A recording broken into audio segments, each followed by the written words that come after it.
Hello friends, मैं आपको अपने चैनल में बहुत बहुत स्वागत करता हूं एंड आशा करता हूं कि आपने मेरे चैनल को सब्सक्राइब कर लिया होगा। अगर आप चैनल पे नए हैं, फर्स्ट टाइम विजिट कर रहे हैं, तो चैनल को सब्सक्राइब कर लीजिए, बेल आइकन को प्रेस कर लीजिए, जिससे आपको आने वाले वीडियोस का नोटिफिकेशन सबसे पहले मिल सके। तो गाइज, आज हम बात करने वाले हैं बैंक निफ्टी का।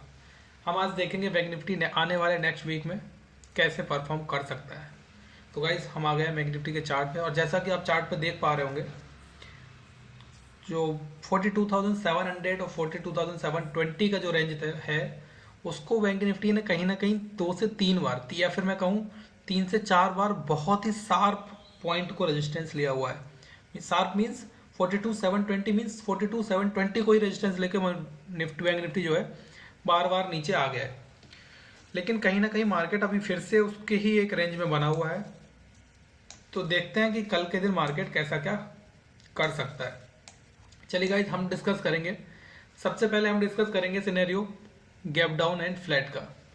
तो गाइज, मार्केट ने रेजिस्टेंस के साथ साथ कहीं ना कहीं बहुत सारे सपोर्ट्स भी बनाए हुए हैं। मैं आपको चार्ट पे दिखा देता हूँ। देखिए गाइज, ये जो रेंज है, ये जो पॉइंट है, कहीं ना कहीं कितना अच्छा सपोर्ट एक क्रिएशन किया था मार्केट ने यहाँ पे। फिर मार्केट उसके ऊपर गया, वो आके इसी पॉइंट पे सपोर्ट लिया। अगले दिन मार्केट गैप अप खुला, लेकिन सस्टेन नहीं किया, और कहीं ना कहीं आके नीचे की तरफ आके बंद हुआ। तो कल के दिन market in the sense bank Nifty कैसा क्या कामकाज कर सकता है, हम देख लेते हैं।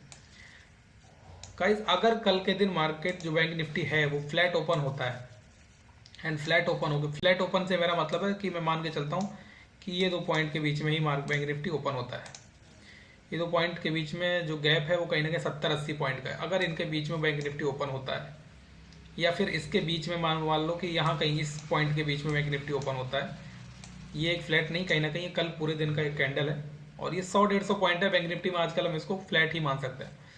इसके बीच में कहीं ओपन होने के थोड़ा सा टाइम स्पेंड करता है गाइस, और टाइम स्पेंड करने के बाद अगर ऊपर ब्रेकआउट करता है तो हम एक कॉल की पोजीशन में बैठेंगे। कहीं ना कहीं एक ब्रेकआउट बहुत ही अच्छा ब्रेकआउट होगा बैंक निफ्टी के लिए।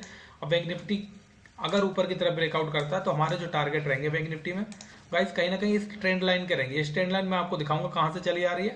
तो ये ट्रेंड लाइन कहीं ना कहीं 43,000 तक के टारगेट हम एक्सपेक्ट कर सकते हैं, अगर बैंक निफ्टी कल फ्लैट ओपन होके थोड़ा सा टाइम स्पेंड करके ऊपर की तरफ ब्रेकआउट करता है, या फिर फ्लैट ओपन होके और 2-3 कैंडल, मतलब लगभग आधे घंटे या 1 घंटे के अंदर ही अगर इसकी तरफ ब्रेकआउट देता है, तो हम कहीं ना कहीं एक कॉल की पोजीशन में बैठेंगे, और हमारे टारगेट जो है वो रहेंगे 43,000 के। चलिए गाइस, देख लेते हैं ये जो ट्रेंड लाइन बनी हुई आ रही है, ये ट्रेंड लाइन कहाँ से बनी हुई आ रही है। तो गाइस, जैसा कि आप चार्ट पे देख पा रहे होंगे, ये ट्रेंड लाइन कहीं ना कहीं दिसंबर से ये ट्रेंड लाइन को मार्केट फॉलो कर रहा है, मतलब बैंक निफ्टी फॉलो कर रहा है। तो ये ट्रेंड लाइन कहीं ना कहीं एक बड़ा रेजिस्टेंस बैंक निफ्टी के लिए हो सकती है। तो ये तो बात हो गई friends flat opening and then breakout की। अब हम बात कर लेते हैं, अगर बैंक निफ्टी फ्लैट ओपन होने के बाद थोड़ा सा टाइम स्पेंड करके और नीचे की तरफ अगर कहीं ब्रेकआउट देने की कोशिश करता है, कि यहाँ सपोज करिए यहीं कहीं ब्रेकआउट देता है, गाइस कहीं ना कहीं ये बहुत ही अनसर्टेन पॉइंट हो जाएगा हमारे लिए डिसाइड करने का। क्योंकि बैंक निफ्टी ने यहाँ पे ये सपोर्ट बनाया हुआ है, हो सकता है यहीं से लौट जाए, या फिर हो सकता है यहाँ से लौट जाए। तो इस केस में हमें एक क्लियर कट टारगेट मिल नहीं पाएगा जब तक ये पॉइंट ब्रेकआउट नहीं होता है। हाँ, हम ये बोल सकते हैं कि अगर इसको ब्रेकआउट करता है तो हमारा मोस्ट प्रोबेबल टारगेट जो होगा वो ये हो सकता है, जो कि 250 पॉइंट नीचे है। तो आप ऐसा मान के चल सकते हैं, अगर आप एक प्रॉपर स्टॉप लॉस के साथ ट्रेड करें, तो अगर बैंक निफ्टी कल फ्लैट ओपन होने के बाद थोड़ा सा टाइम स्पेंड करके इस पॉइंट को काटता है, तो आप यहाँ पे एक पुट ले सकते हैं, जिसका टारगेट आप मैक्स टू मैक्स आप यहाँ मैं तो आपको ये बोलूंगा 42,300 ही रखिएगा। उसका टारगेट यहीं रखिएगा, नीचे तक मत लाइएगा, यहाँ तक का टारगेट रख के चलिएगा। हो सकता है आपको यहाँ तक का ट्रेड मिल जाए। अगर इससे पहले मार्केट कोई प्राइस एक्शन बनाता है रिवर्स होने का, तो आप उसको प्रॉफिट बुक कर लीजिएगा, उसको आप होल्ड मत कीजिएगा, क्योंकि कहीं ना कहीं मार्केट क्या है, डायरेक्शन रिवर्स कर सकता है। चलिएगा, ये तो केस हो गया हमारा फ्लैट ओपनिंग का। अब हम बात करते हैं गैप डाउन की। फ्रेंड्स, गैप डाउन का सिनेरियो भी कहीं ना कहीं सेम ही है। अगर मैं गैप डाउन की बात करूं, तो गैप डाउन के सिनेरियो में क्या मार्केट क्या कर सकता है।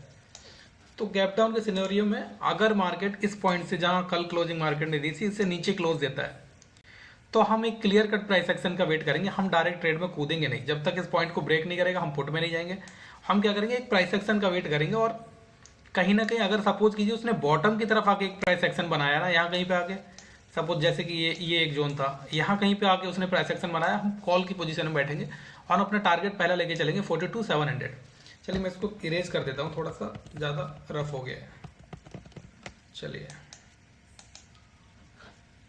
अब आपको क्लियर कट में समझाता हूँ कि अगर बैंक निफ्टी कल के दिन गैप डाउन होता है, gap down in the sense 42,500 के नीचे खुलता है और उसके बाद नीचे जाना शुरू करता है, तो हम इमीडिएटली पुट की पोजीशन में नहीं बैठेंगे। हम क्या है, इसका वेट करेंगे। यहाँ कहीं पे अगर इसने एक प्राइस एक्शन बनाया और ऊपर अगर आने का ट्राई किया तो हम यहाँ कहीं पे एक कॉल लेंगे, ठीक है फ्रेंड्स, और टारगेट अपने रखेंगे यहाँ तक के, जो कि कहीं ना कहीं मेरे समझ से 250 से 300 या फिर 300 पॉइंट तक का टारगेट हमारा मिल सकता है।